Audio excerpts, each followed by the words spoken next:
നമസ്കാരം. M A baby CPM-ൻ്റെ അഖിലേന്ത്യാ general secretary ആയിരിക്കുന്നു. അദ്ദേഹത്തിന് ആശംസ അർപ്പിക്കുന്നതോടൊപ്പം ഒരു നിർദ്ദേശം, അതല്ലെങ്കിൽ ഒരു അഭ്യർത്ഥന കൂടി മുമ്പോട്ട് വയ്ക്കാനുണ്ട്. കാരണം ഈ അരിവാൾ ചുറ്റികയും ചെങ്കൊടിയും ഇത് രണ്ടും കാലഹരണപ്പെട്ടതാണ്. ഒന്ന് ആലോചിച്ച് നോക്കുക. ഇന്നിപ്പം ഏതെങ്കിലും ഒരു അധ്വാനിക്കുന്ന ഒരു യുവതിയുടെയോ അല്ലെ യുവാവിൻ്റെയോ കയ്യിൽ നമ്മൾ അരിവാൾ എടുത്തു കൊടുത്തിട്ട് പണിയാൻ പറയുന്നത് മനുഷ്യത്വരഹിതമാണ്. അതേപോലെ വലിയ ചുറ്റികയെടുത്ത് കയ്യിൽ കൊടുത്തിട്ട് കരിമ്പാറ പൊട്ടിച്ചുടയ്ക്കാൻ പറഞ്ഞു കഴിഞ്ഞാൽ അതും മനുഷ്യത്വരഹിതമാണ്. കാരണം സാങ്കേതിക വിദ്യ മാറി.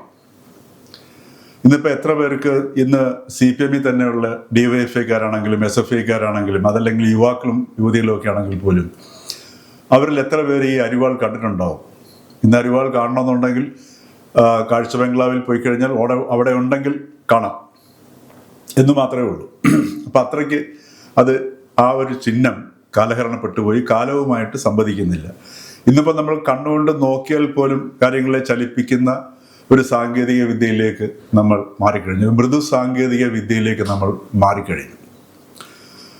അതേപോലെ തന്നെ ചെങ്കൊടി നമ്മൾ 20-ാം നൂറ്റാണ്ടിൽ ഏറ്റവും ശക്തമായി വിപ്ലവത്തിലൂടെ 20-ാം നൂറ്റാണ്ടിലൂടെ ഇങ്ങനെ ചോരപ്പുഴ ഒഴുകിയ ആ ഒരു കാലഘട്ടം, ആ ചോരയാണ് ശരിക്കും ഈ ചെങ്കൊടി നമ്മളെ ഓർമ്മിപ്പിക്കുന്നത്. അപ്പോൾ ആ നിറം നമ്മളെ ഒരു ഗന്ധത്തിലേക്ക് നമ്മളെ ഓർമ്മിപ്പിക്കുകയാണ് ചെയ്യുന്നത്. അത് ചോരയുടെ ഗന്ധമാണ്. അപ്പോൾ അതും നമ്മളൊന്ന് മാറ്റേണ്ടതാണ്. കാരണം ആ ചോര എപ്പോഴും മറ്റൊരു വ്യക്തിയുടെ ശരീരം മുറിയാതെ, അത് വർഗശത്രുവാണെങ്കിലും തൊഴിലാളിയാണെങ്കിലും ആരുടെയാണെങ്കിലും ദേഹം മുറിഞ്ഞു കഴിഞ്ഞാൽ നോവുകയും ചോര വരികയും ചെയ്യും. അപ്പോൾ അതും ഒരു അക്രമോത്സുകത അല്ലെങ്കിൽ ഒരു ഹിംസയാണ് കാണിക്കുന്നത്.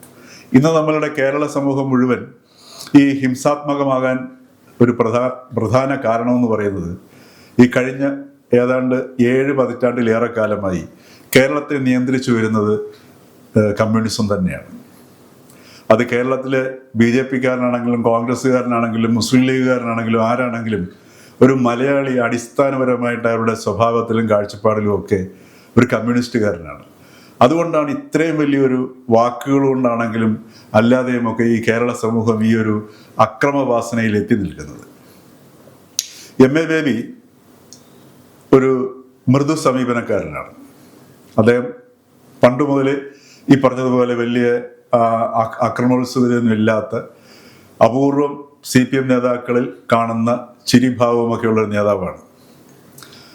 അപ്പം അദ്ദേഹം ഈ ഒരു മാറ്റത്തിന് തയ്യാറാവുകയാണെങ്കിൽ, ഉദാഹരണത്തിന് കേരളത്തിലെ കമ്മ്യൂണിസ്റ്റ് പാർട്ടി ലോക കമ്മ്യൂണിസ്റ്റ് പാർട്ടിക്ക് തന്നെ മാതൃക കാണിച്ചു കൊടുത്തിട്ടുള്ളതാണ്. അതായത് ബാലറ്റിലൂടെ അധികാരത്തിലേറിക്കൊണ്ട് എന്ന് പറഞ്ഞതുപോലെ ഇന്നിപ്പം അന്നത്തെ അത്ര പോലെയുള്ള കമ്മ്യൂണിസ്റ്റ് ശക്തി ലോകത്തില്ലെങ്കിൽ പോലും കമ്മ്യൂണിസം ഒരു പക്ഷേങ്കിൽ ലോകത്തുള്ള ഏറ്റവും കൂടുതലുള്ള ഒരു പ്രദേശം കേരളവുമായിരിക്കാം. എങ്കിൽ പോലും ഒരു സന്ദേശം എന്ന നിലയിൽ മലയാളിയുടെ മാനസികാവസ്ഥയിലെങ്കിലും ഒരു മാറ്റം വരുത്താൻ വേണ്ടിയിട്ട് ഈ അരിവാൾ ചുറ്റിക ചിഹ്നവും ഈ ചെങ്കൊടിയുടെ നിറവും ഒന്ന് മാറ്റിക്കഴിഞ്ഞാൽ കേരളത്തിൻ്റെ ഇന്ന് നമ്മൾ നേരിടുന്ന ഒരുപാട് ജീർണതകളിൽ നിന്നും പുറത്തു വരാനും അതോടൊപ്പം തന്നെ അക്രമവാസനയിൽ ഒരു ചെറിയ കുറവ് വരുത്താനും ബേബിക്ക് നിർണായകമായ പങ്ക് വഹിക്കാൻ കഴിയും. കാരണം ജനറൽ സെക്രട്ടറി സ്ഥാനം ഏറ്റെടുത്തതിന് ശേഷം മധുരയിൽ പാർട്ടി അണികളെ അഭിസംബോധന ചെയ്ത യോഗത്തിൽ ബേബി അഭിവാദ്യം ചെയ്തത് കൈ ഇങ്ങനെ പിടിച്ചിട്ടാണ്. വളരെ മൃദുവായ രീതിയിൽ ഇങ്ങനെ ചുരുട്ടി ഒരു തലയ്ക്ക് മേൽവശം അധികം പോകാത്ത രീതിയിൽ ഉയർത്തിക്കൊണ്ടാണ്. സാധാരണ കമ്മ്യൂണിസ്റ്റ് പാർട്ടി നേതാക്കൾ അല്ലെങ്കിൽ ഇപ്പോഴും നമ്മുടെ CPM-ൻ്റെയും DYFI-യുടെ ഒക്കെ നേതാക്കന്മാർ പരമ്പരാഗതമായിട്ട് ഇപ്പോഴും ഈ മുകളിലേക്ക് മുഷ്ടി ചുരുട്ടി എറിയുന്നത് മുകളിലിരിക്കുന്ന ആരോ ഇട്ടിച്ച് തകർക്കാൻ പോകുന്ന രീതിയിലുള്ള ഒരു പേശീബലത്തോടെയും ശക്തിയോടെയൊക്കെയുമാണ്. അപ്പോൾ ബേബി ഇന്നലെ ഈ ഒരു കൈ ഈ ഉയർത്തലിലൂടെ തന്നെ ഒരു സന്ദേശം കൊടുത്തിരിക്കുകയാണ്. ആ ഒരു മൃദുഭാവം, ഈ മൃദുഭാവത്തിലേക്ക് ഈ CPM എന്ന് പറയുന്ന രാഷ്ട്രീയ പാർട്ടി മാറുകയാണെങ്കിൽ അത് കേരള സമൂഹത്തെ മുഴുവൻ അത് സ്വാധീനിക്കും എന്നുള്ളത് നിസ്സംശയം പറയാവുന്ന കാര്യമാണ്. കാര്യം ഓരോ മലയാളിയെയും അത് സ്വാധീനിക്കും. അത്തരത്തിലൊരു ചരിത്രപരമായൊരു ദൗത്യം ഇന്ന് ലോക കമ്മ്യൂണിസ്റ്റ് പ്രസ്ഥാനത്തിൽ അതുകൊണ്ട് വലിയ മാറ്റം ഉണ്ടാകുമോ എന്നുള്ളതിനേക്കാൾ ഉപരി കേരളത്തിൽ അത് വളരെ പ്രാധാന്യം അറിയിക്കുന്ന ഒരു വിഷയമാണ്.